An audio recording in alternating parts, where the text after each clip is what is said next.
2024 లేదా 25లో డిగ్రీ లేదా బీటెక్ చదివారా? సాఫ్ట్‌వేర్ జాబ్ కోసం ఎదురు చూస్తున్నారా? అయితే కోడ్ జ్ఞాన్ 100 డేస్ కోర్సులో చేరండి, జాబ్ సాధించండి. నమస్కారం శ్రీ ఆచార్య అనంతకృష్ణ స్వామి గారు. నమస్కారం అండి. Conscious, sub conscious, super conscious అనేవి ఏ విధంగా వర్కౌట్ అవుతాయి అండ్ దానికి సంబంధించినటువంటి విషయంలోనే పర్టికులర్గా చిన్న చిన్న కోరికలు ఏ విధంగా తీరుతాయి, పెద్ద పెద్ద కోరికలు ఏ విధంగా తీరుతాయి అండ్ మనం ఏది అనుకోవచ్చు ఏది అనుకోకూడదు అనే దాని మీద కూడా అవగాహన పెరిగేలా చెప్పారు మీరు. అవునండి. సో మనీ విషయానికి వచ్చేటప్పటికి ఈ విషయాలు చెప్పేవాళ్ళు చాలా తక్కువ మంది ఉంటారు. బట్ ఆచార్య అనంతకృష్ణ స్వామి గారు మాత్రం మనీ మోటివేషన్ చాలా నీట్గా ఇస్తారు. అంటే ఎంత వీలైతే అంత సబ్జెక్ట్ వేయాలని కోరిక తప్ప నా క్లాస్కు రావాలని ఏం లేదు. ఎందుకంటే దీంతో చాలా మంది బాగుపడ్డారు, వీడియోలు చూసి చాలా మంది బాగుపడ్డారు, బాగా సంపాదిస్తారు. డిసిప్లిన్ అండి. అన్ని కొన్నారు కూడా, చాలా వస్తువులు కూడా కొన్నారు, చాలా ఎక్స్పీరియన్స్లు ఉన్నాయి. చాలా మంది ఫీడ్బ్యాక్ ఇచ్చారు. అవునండి, అవునండి. అందులో ఏం చెప్తున్నారు?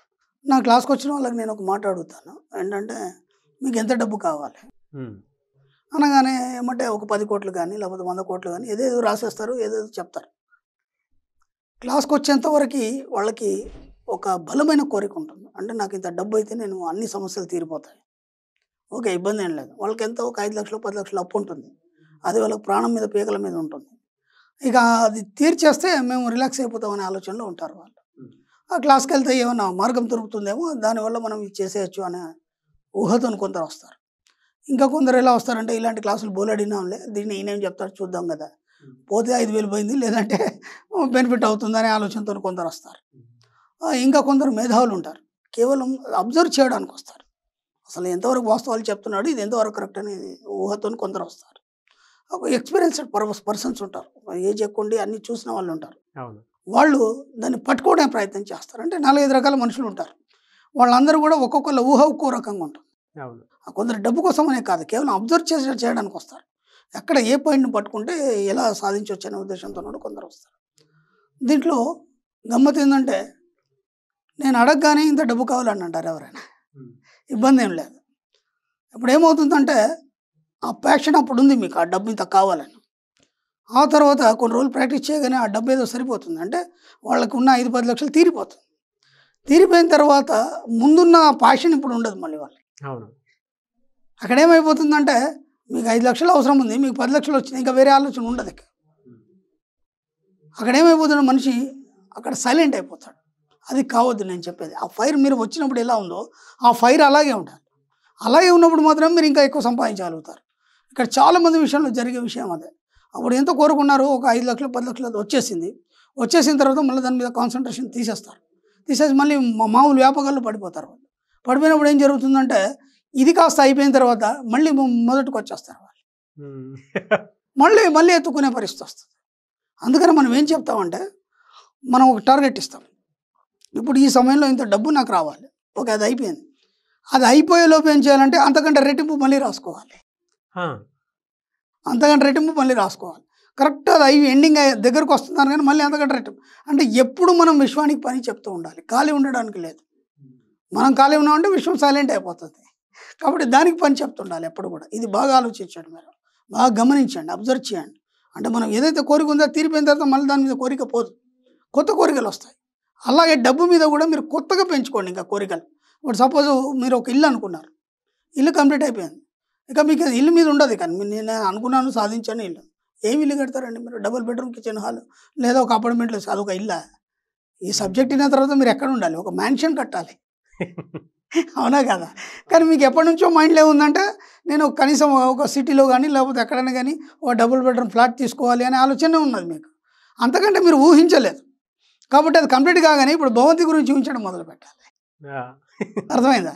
ఇప్పుడు ఒక 2 వీలర్ తీసుకోవాలనే కోరిక ఉంది. ఇప్పుడు చాలామంది ఈ రోజుల్లో కూడా నేను ఒక 2 స్నేహితులను చూశాను, వాళ్ళ ఏజ్ పాపం 60 ఇయర్స్ ఉంటుంది, కానీ మంచి స్టాండర్డ్ ఉన్నారు. వాళ్ళు ఏదో కూలి పని చేస్తారు, బాగా స్టాండర్డ్గా ఉన్నారు. సాయంత్రం నేను అలా కారులో వెళ్తుంటే వాళ్ళిద్దరూ మాట్లాడుకుంటూ సైకిల్ మీద తొక్కుంటూ హాయిగా వాళ్ళు వెళ్ళిపోతున్నారు. అంటే వాళ్ళు ఎట్లా అంటే ఆ రోడ్ ఉన్నది, జనాలు ఉన్నారు, వాళ్ళకి ఏ ఆలోచన లేదు. వాళ్ళ హాయిగా నడి రోడ్లోంచి మామూలుగా సైకిల్ తొక్కుంటూ హరని కొడితే కూడా వింటలేరు. అంటే వాళ్ళ ఆనందంలో మునిగి ఉన్నారు. చిన్నప్పటి నుంచి ఫ్రెండ్స్, వాళ్ళు ఏదో కష్టపడుతున్నారు, మేము ఏదో సాధించిన తృప్తితో ఏదో మాట్లాడుకుంటూ వెళ్ళిపోతున్నారు. అక్కడ ఏం సాధించారు వాళ్ళు? 60 ఏళ్ళు వచ్చినా అదే సైకిల్ మీద ఉన్నారు వాళ్ళు. వాళ్ళు ఏమనుకుంటారంటే ఒక ఫ్రెండ్ సపోర్ట్ అనమాట.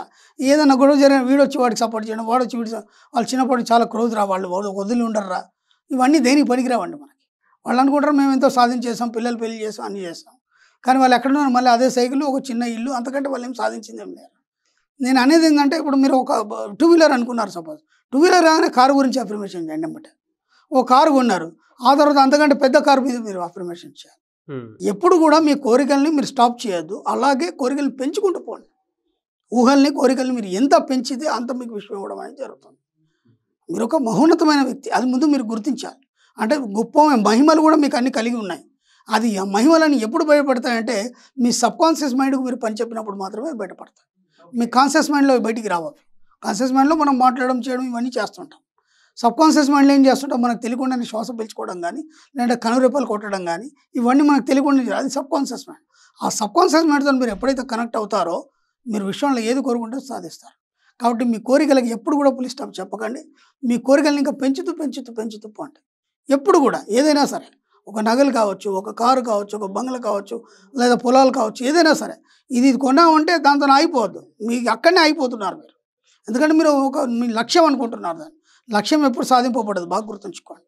ఓకే, లక్ష్యం ఎప్పుడు ఫెయిల్ అవుతుంది. అందరూ ఏమంటారంటే మీరు లక్ష్యం పెట్టుకోవాలి, లక్ష్యం కోసం ప్రయత్నం చేయాలంటారు. లక్ష్యం చాలా ఫెయిల్ అవుతుంది.